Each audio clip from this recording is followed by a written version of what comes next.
What's going on, everybody? So I got another movie review for you today, and I'm really excited about this one. And we are going to be talking about Clint Eastwood's newest film, The Mule. Now, The Mule is about a gentleman named Earl, portrayed by Eastwood, who also directed this movie, who's a workaholic. He's pretty much jinxed his entire relationship he could have had with his family or anybody else because he just cares about work. He thinks that what he's doing in his own mindset is a good thing because he can be providing as much money for his family as possible, and it's all great, but his family has kind of disowned him at that point. And now, Clint Eastwood's hit his lowest low, and so he takes a job, and funny enough, this job just so happens to be for a drug cartel, and that job leads to another job, leads to another job, leads to another job, until he starts getting into the eyes of the law. And we have a new Clint Eastwood movie with twists, turns, and lots of Clint Eastwoodisms. Now, The Mule does have a lot of problems. It's an extremely messy movie, but the performances, they are not one of them. Every single person in this film,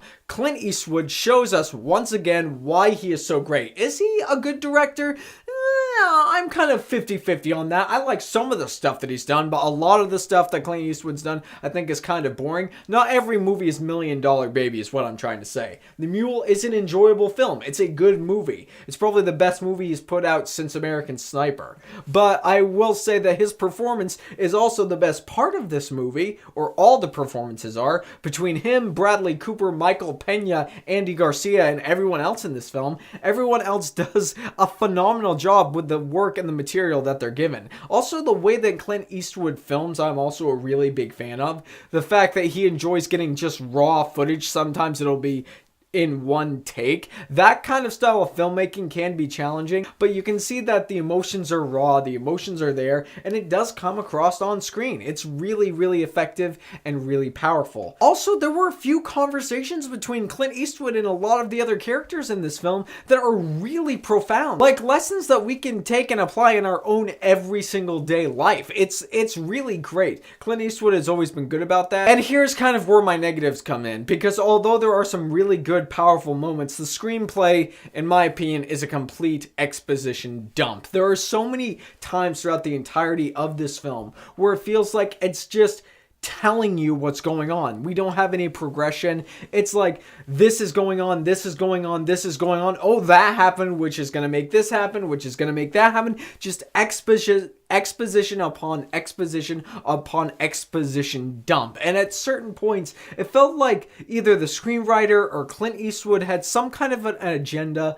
There was one particular line of dialogue or phrase that was used over and over again to describe people of my generation, of our generation, regarding cell phones. And at a certain point, it felt like someone was getting on a pedestal and pounding the message over your head. It just wasn't enjoyable. And as much as I can say that I enjoyed all the performances in this film, there were so many actors that and so many characters I just did not care about. With this film being so centered towards family, I didn't really care about any of the family in here. I didn't care about Clint Eastwood's wife or his grandkids or anything. I didn't care about Michael Pena and Bradley Cooper and their little quest to try to stop the drug cartel. I didn't really care. It doesn't necessarily have to connect with me, but at least it does have to fit into the story.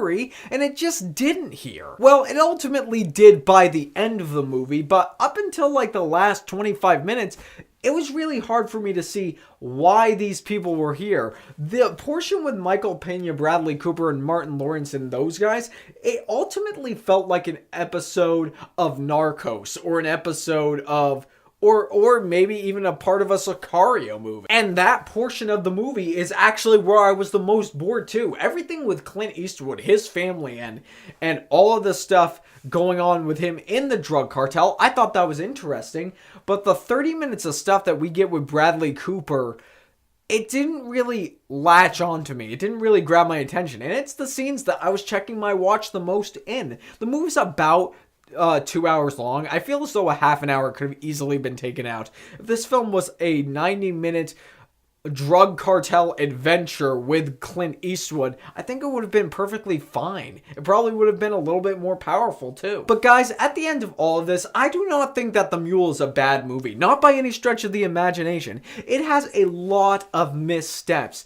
And the thing I can say the most is if you like Clint Eastwood as a filmmaker, if you're a fan of his movies, this movie is definitely for you. I know I'm kind of 50-50 like I said before, but I enjoyed this movie. If you're not a fan of Clint Eastwood, I would say probably skip it, because I don't think that you're really going to get the enjoyment that you might want to out of this. With all of that being said, between the performances and the adventure that we do go on with Clint Eastwood, where I got all my enjoyment, I will still say that The Mule is a casual watch. And as always, guys, thank you so much for stopping by. Thank you so much for stopping by to listen to me and my thoughts on The Mule. So now it's your turn, and it is what you say that matters. So have you seen The Mule? Did you like it? Did you hate it? Or are you indifferent because you just haven't seen it? Whatever your opinions are, leave them down in the comment section below. And as always, if you like what you've seen here and you want to see more, click right there and subscribe and become part of the fray of nerds who love cinema. You all have a fantastic day.